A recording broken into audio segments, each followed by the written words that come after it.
পূর্ব বর্ধমান জেলায় আদিবাসী ছাত্রী খুন।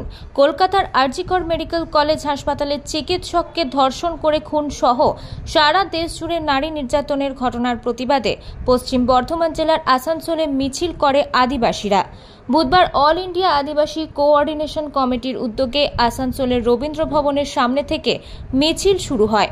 পরে আসানসোলের মহকুমা শাসকের দপ্তরে স্মারকলিপি প্রদান করা হয়।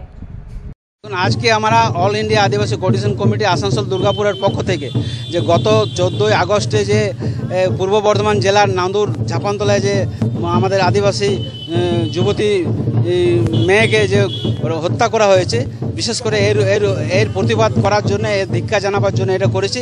এবং সাথে সাথে আমরা অন্যান্য যে সারা ভারতবর্ষ তথা আমাদের রাজ্যে যে নারীদের উপরে অত্যাচার, ধর্ষণ, হত্যা, নির্যাতন যেটা চলছে তারও প্রতিবাদ করছি। এবং এই নিয়ে একটা আমরা মেমোরেন্ডাম স্মারকলিপি আমাদের এসডিও সাহেবের থ্রুতে আমরা আমাদের পশ্চিমবাংলার স্বরাষ্ট্র সচিব ওনার কাছে পাঠাবো।